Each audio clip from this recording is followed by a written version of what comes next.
Hey everybody, how's it going? It's Cinema Dude back here to talk about some Peacemaker Season 2. No, I've not made a video in a while, but there's just been some stuff getting in the way of that, but nevertheless, I really want to talk about Peacemaker Season 2 because I was very pleased with this season. So as you know, the season finale of Peacemaker Season 2 has just officially dropped on Max, so I really wanted to cover what I thought about the finale and my thoughts on the whole season. Now, when it comes to what I thought about Peacemaker Season 2, I was actually really pleasantly pleased with this season. I thought a lot of the stuff they were doing here was really good, especially with Danielle Brooks' character, Adebayo, and I feel like there was a very solid payoff to that in the finale. We'll get to that later, as well as the stuff from the whole Earth X subplot that's been going on. I really enjoyed that. I liked what they did with Keith. I liked the whole exploration of Chris's emotions and how that kind of closed off this season. Once again, I'll get to that when we go to finale talk, but my overall thoughts on the season, I thought it was actually really good. The stuff they did with Harcourt was amazing, and not to mention, well, the whole stuff with Peacemaker's father in this season really worked for me. Or his father in Earth X is mainly who I'm referring to, but it led to a huge crisis to what led him to be so depressed in the state that Peacemaker is in during the season 2 finale. And of course, the stuff that they did with Keith and all of that, and just exploring his emotions in Earth X was my personal favorite part of this season. Like in episode 1, when he looks dead at Keith and says, "I love you," and then when basically later on he's talking to his father, the White Dragon from the other dimension. He believes Chris mainly because of, well, those moments he had with him where he was really appreciating his dad loving him and his dad and his brother being alive and all of that. Because in his Earth, his dad's a raging racist. In a world where everyone else is racist in Earth X, his dad isn't. So that is comforting to Peacemaker, and that's why when he dies, he says over and over, he wasn't I don't know if I can say it on YouTube. He wasn't a Nazi. He just said that over and over, and that part really hit me. And that's some of the stuff that I really liked about Peacemaker Season 2. So the show overall is a 7 out of 10, but let me get to the stuff that happens in this finale. The finale opens with, well, Peacemaker in Harcourt a month before this whole thing happens where he goes to prison again. And they're on a date at a Big Belly Burger, which it seems to be in James Gunn's DCU. Big Belly Burgers like an actual good restaurant and not a fast food restaurant like it is in the Arrowverse. I love a cameo from Big Belly Burger. It's been a great running joke in the DC. Well, it's not even a running joke. Well, you know what I mean. It's still like a running thing. Basically, the scene with him in Harcourt really, really warms my heart because I want to talk about this specifically. It shows the connection, and like Harcourt will say later in the finale, her and Chris are tied, whether she likes it or not, and just the emotions that she's exploring. And she's not felt anything like that. She's kept herself locked up. She feels like she constantly has to retain this personality. And with Chris, I think she feels more or less vulnerable, and that's new to her. And that's why she runs away after the whole kiss scene on the party boat.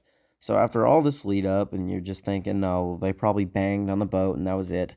I really liked that all it was a kiss and went really well. Harcourt's sober thoughts started to come in afterwards, and they weren't blackout drunk, and she was just sitting there thinking about everything that had happened just then, thinking their life was over, and all of this stuff that she finally found love. And the last time she kind of had a love was with Rick Flag Jr., and that she had been kind of guarding herself around Peacemaker, and she finally let her guard down in this moment, and I really like that.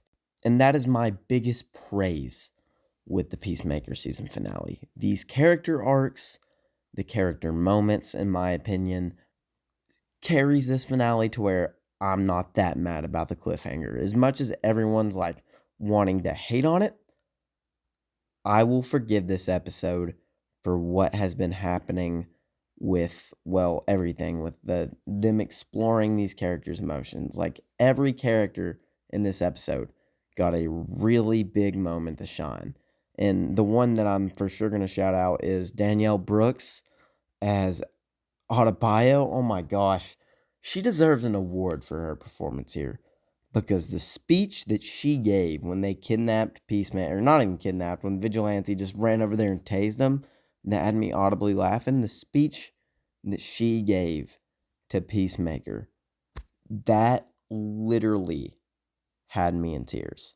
Like, I cannot stress that enough, how much that touched me, to where she's like, I believe in miracles because of you. Because, well, that's also a callback to the first season, because when Peacemaker tells her that an eagle hugged a human, she didn't believe him, but then she sees Eagly hug him, and then Eagly later hugs Economos at the end of this episode. But that whole speech, everything she said there just absolutely tugged at my heartstrings. Like, I cannot get over Danielle Brooks' performance in the show. And not only that, her speech she had with Kia about love and how, like, our lives are going two separate ways. I don't think we can carry this on. I will always love you.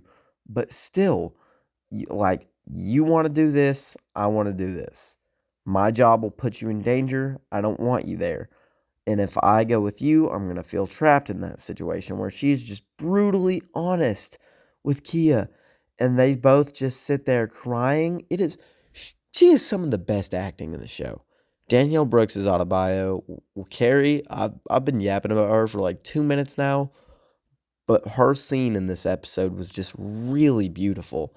That moment where she's talking to Peacemaker and she's sitting there crying, and then she's like, no, the main reason all of our lives are so messed up is because we're constantly under pressure. We are told to do things, so we do them. And the one time that, well, Economos and Harcourt went off the rails in Suicide Squad, something good happened. They defeated Starro. Starro did not take over all of whatever foreign country they were in Suicide Squad. I completely forgot what happened. And she just calls out, you didn't have to fight Keith. Your dad made you. You didn't have to kill Rick Flag. Amanda Waller made you. And then she just keeps going on. You need to follow your heart and do what you want to do. And that scene where Vigilante is talking about how he's your best friend and he cares about Peacemaker more than anyone else, it also goes back to what Harcourt was saying earlier in the episode, that you need to be nicer to him and that he's had a lot going on. And Peacemaker also mentions his older brother. I just thought the whole thing with Vigilante was really good this season, because I feel like he doesn't get fleshed out enough. And I feel like the moment in episode 6 where they find out that Chris goes to live in the other universe in Earth X, before they go over there and they discover that it's racist world, essentially. I love that scene so much, of him just crying in Adebayo's arms over Chris being gone. And it's just beautiful stuff. And I think then bringing up the fact that Economos has risked his life several times for you, and Economos is a coward. I have constantly really liked the character of Economos, because there's always been deeper layers there. It is mentioned he's never had that many friends. He's never had a girlfriend. He's always kept himself locked down. He's kind of a jerk to everybody because he doesn't know what to do. And the show really expanded on that, especially in season 1, where he framed that photo of all of them in the van, and he has the 11th Street kids there for him. So now that I'm done yapping about the character development in this episode, my favorite thing about it, let's talk about all the crazy stuff and get to a little bit of a breakdown and analyzing. Basically, one of the things that this episode starts with is, well, before Peacemaker gets bailed out of jail with Vigilante's blood money, all of this whole sequence with Rick Flag Jr. sending all of those people in there to go friggin' explore those universes. The first one they went to, like the Candyland Imp World or whatever, I don't even think they were imps. I don't know what they were supposed to be, but that was so terrifying the moment that they realized Klein died. In the whole commentary of, as long as they're winning, they don't care. Like, him and the team inside is celebrating when they find a new universe, but on the other end of it, characters like Klein die, their soldiers turn to zombies, people are dying out there, to what we later learn is so Rick Flag can build a prison. And that is just crazy to me, that Rick Flag Sr. is basically just working with Lex Luthor now. And I do like the character of Rick Flag, or Rick Flag Jr., but Rick Flag Sr., I have single-handedly learned to hate him in this Peacemaker show just because I really like the idea that he was constantly monitoring Peacemaker to find out whatever he could do to get him arrested. And once he finally did that in the last episode, Peacemaker just turned himself in. Well, he got bailed out. And that kind of led his actions to what happens at the end of this episode where he locks him in the sanctuary, supposedly. And I really like that because obviously he's working against metahumans because of Lex, and Lex is also against metahumans.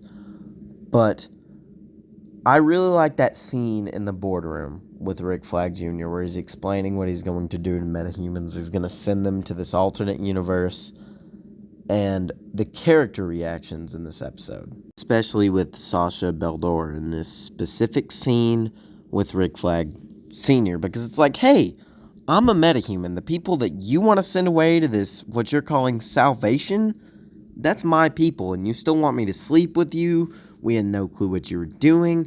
I was working alongside you, and these people died for a prison. Not even a world-changing experiment.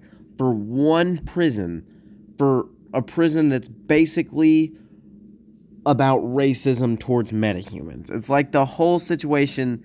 I know I'm comparing DC to Marvel right now, and it makes no sense, but it's like basically in X-Men, how people are racist against mutants. It's like the same thing here for metahumans. And her reaction there, that's like maybe, and she calls up Harcourt, tells her what's going on, gets Economos in on it. They track down Peacemaker, and they find out what's going on. So I wasn't a big fan of Rick Flag's motives here. People are like, yeah, he has a point. People breaking out of Arkham and Belle Reve. Yeah, it happens all the times in the comics and in the books.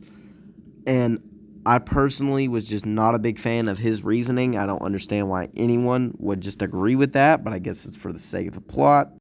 But then again, it's whatever. Let's move past that for now. But the main thing that I do want to talk about is the start of the Checkmate Agency and Tim Meadows' character interacting with Vigilante Adrian Chase was so funny. That whole scene, if we get that next season, even with Judo Master, I thought that what they did with him was really good this season. If we get this team next season working together, once Chris finds out a way to get out of this alternate universe, then I will absolutely love and dig that. But that was probably the highlight of the episode where they were playing Foxy Shazam, Oh Lord, and the whole team was coming together, and I thought that's where they should have ended the show. And it would have been perfect like that. But instead, they had to put us on a crazy cliffhanger that teases the future of the DCU. But anyway, that was just my thoughts on what I thought about Peacemaker Season 2. I thoroughly enjoyed this season. People have said the finale let them down. It didn't let me down as much. I can see why people were disappointed with it. But everything except for that cliffhanger I thought was amazing. I interpreted the character moments, and people are really conflicted on Harcourt's emotions bringing Peacemaker back to happiness. But at the same time, you got to understand it, because this is the first person that he's ever felt tied to. It's not just been someone he's just been banging and just got out of there. Harcourt is someone who has actually brought him higher up in his emotions and got him out of the toxic masculinity, which was the theme of the first season. So yeah, I thoroughly enjoyed Peacemaker Season 2. I'm going to give it overall an 8.5 out of 10. This finale is that cliffhanger kind of ruined it for me. I would say a 7 out of 10, but it's more like 6.4. I'm not going to lie. Anyway, I really thoroughly enjoyed this finale, and I will talk to you all later. It's been your boy Cinema Dude talking about DC. I'll see you later.